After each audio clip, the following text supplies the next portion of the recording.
We're joined by head coach Bill O'Brien to preview the Big Ten opener against Indiana on Saturday. Coach, take us through the bye week. What types of things were you hoping to accomplish, and how did practice go last week? I thought it was very productive. As a staff, we watched a lot of tape on ourselves, and we were able to see some things that were really heavy tendencies and hopefully correct those things. And then we went out and we practiced 4 times, and the guys gave us great effort. We feel like we really improved. You know, now the proof will be in the pudding on Saturday against Indiana, but we feel like it was a very productive week. Looking ahead to the Big Ten, this is your second trip through the conference. What did you like about coaching in the Big Ten? You always talk about the other coaches in the conference. What's fun about this conference? Well, I think there are so many things that are great about this conference. I think it's a traditional conference. I think it's tough football.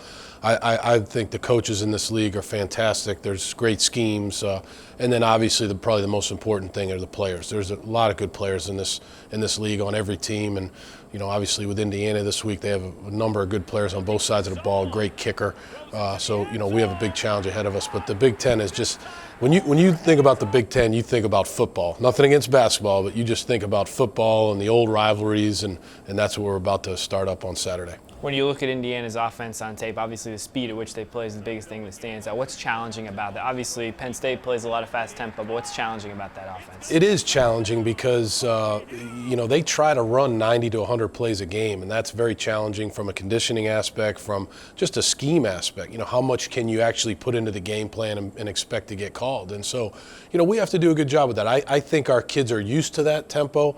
I believe we're in good condition. It's going to be a major challenge. They have a really good quarterback, 2 good running backs, tight end, and a wide receiver that are excellent players. So it'll be a big challenge for us, and I think our guys are going to have to, you know, come in there and rise up to it. Does Indiana's offensive tempo factor into your offensive game plan at all, and what you hope to accomplish? No question about it. I think when you go out there, if it's been somewhat of a long drive for the defense, and they've been out there for a while, or even a quick scoring drive, you have to be careful that if you think you're going to go fast tempo and be 3 plays and out in 30 seconds, that's not great for your defense either. So you have to get a feel for that during the game. You have to have a plan for it in place going into the game, how much you're going to want to try to do that, and then when you get into the game, get a feel for it and see how much you can actually do it. Scheme-wise, what's challenging about Indiana's defense? Well, they do a number of different things. They're a zone coverage team on 1st and 2nd down, but on 3rd down you can expect anything, and that's going to be very difficult for our guys. They have to be able to see the blitz through the same set of eyes. There's a lot of different fronts and blitz packages that they've shown throughout the first 4 games here, and so again, we have to have a great week of practice on that this week and then be ready for it on Saturday. Zach Zwinak's tied among the nation's leaders in rushing touchdowns. What makes him so successful around the goal line? Obviously a big, powerful kid, but why is he so successful? Yeah, he's 240 pounds, and he gets behind his pads. You know, he runs low to the ground. He runs with a steam. Now, he's not a tiptoe guy. I mean, he's into the line of scrimmage, and he presses the line of scrimmage. And like I said, he gets behind his pads, meaning he bends his knees, he bends his hips, and he's able to run the ball low, and that's hard to tackle when you have some speed and you weigh 240 pounds. Looking ahead to this weekend, what couple keys to the game, both sides of the ball? Well, I think offensively for us, like I said, we've got to be able to take care of that pressure. We've got to be able to pick it up, see it, and throw the ball accurately.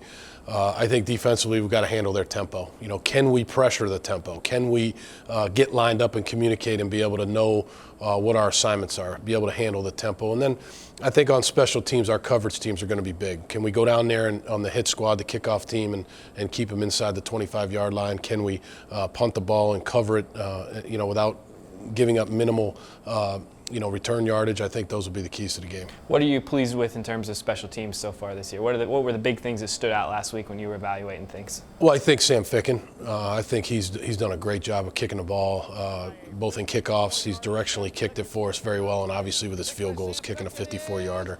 He's only missed 1 field goal, so he's done an excellent job, and that's big. Those are points, and that's a big part of what we try to do.